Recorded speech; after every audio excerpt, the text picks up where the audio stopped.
Hey, welcome back to Score on Business. Remember to check out scorenashville.org. Okay, so our next guest, Mila Grigg, is founder of Moda Image and Brand Consulting, a firm that focuses on assisting executives and companies with their corporate and personal brand and image. She has been honored as a 40 Under 40 recipient and a Woman of Influence by the Nashville Business Journal. So thank you for being here. Thanks for having me. This is so fun. Yeah.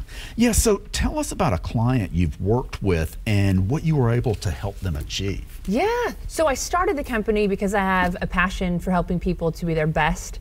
And as fluffy as that might sound to some people, it truly is my why. Why I want people to achieve their purpose, and sometimes they don't because of little things that they're doing that they may not realize. So when I work with an individual, recently worked with somebody who was going to be promoted to a C-suite position, and the board called and said this person will not be promoted because of these things, all related to personal brand, which could be emotional intelligence, self-awareness, image, communication, networking, email, anything that you're seeing and feeling.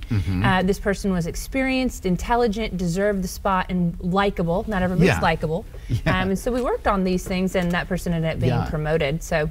And attire as well, too. Yeah, absolutely. Fashion is a huge part of it, sure. Harvard says 1/4 of a second for a first impression, so go figure. Yeah, and so you were able, so did he get the promotion? Yes. After you worked with him? Yes, absolutely. Yeah, so people are missing opportunities left and right just because they aren't paying attention to those things. Yeah, and it can be small things. It can. You know?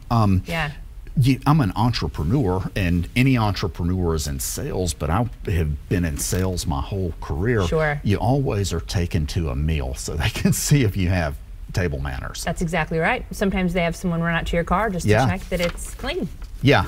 Exactly. Okay, so what is a brand? Yeah, so many people think about this word brand. You know, back in the day, people were not talking about brand, they were talking about reputation. And for a company, they were talking about a marketing plan. So people think brand, they think logo, color scheme, and all of that. And it's all a part of it. But if you think about a brand umbrella, whether it's corporate or personal, you have, you know, these rungs, and underneath that are the company's why, very foundational. What is a brand? A corporation's why? Why are you guys here? And what companies do wrong is they focus on the things like the red, like everybody wear a red tie today, and you're going, but why do we do that? What are our brand stories? Who are we? Why are we here? The brand foundation, they're not focusing on the why, they're more focusing on a marketing campaign.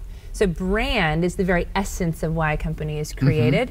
And then from there, it pushes out through all their streams. It's how employees communicate to their audience, one another. It's how the board shares the story. It's how they sell. Anybody can teach selling, but for certain companies, it's how do you sell? It's based upon the brand.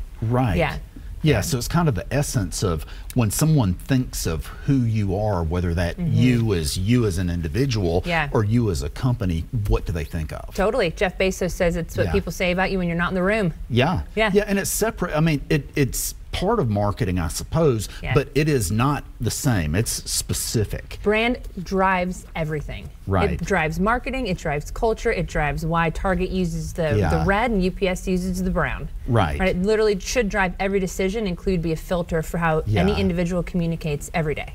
You know, and one thing that I think is really interesting about what you're doing at Moda is you're not just a branding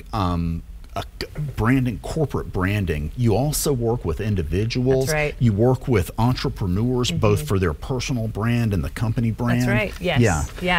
So what is the and this was a great roll into the next question. What is the difference between personal and corporate brand? Same essence, same idea, right? So my reputation is my brand. What you say about me when I leave, you own my brand. I'd love for you to say, oh, I really loved Mila, but if you say she was awful, that's my brand, right? You know, you own it. Same for a corporation. Most companies are going wrong because they haven't established it yet. So they'll onboard new people and they'll say, this is what we do, but this is what we do, this is how we do it, but this is not the why we do it, right? So this is our brand, these are our brand attributes, these are our 5 words or even value statements, and everything you do, how you breathe and how you walk and how you sell and how you get dressed goes through those filter words. So companies will say this is what we do, but most of the time they're failing because they haven't actually established a brand which creates that consistency and with their market. right? So Chick-fil-A is a great example of a great brand. My daughter just moved to Arizona, and she says, I'm at Chick-fil-A because it's the most consistent thing on the earth. So for a Southern girl moving to the West Coast, she goes, I go there for lunch because I know what I'm gonna get, and it's a little bit of the South. You know, it's a great brand wherever you are in the world. Southwest is the same, and then you have brands like JCPenney who go, we don't know who we are, and then they flail in the market. Now they fail, right? Yeah. Awesome. Yeah. Okay, well, we probably need to take a little break. Sure. And so, ladies and gentlemen, we'll be right back. Thanks.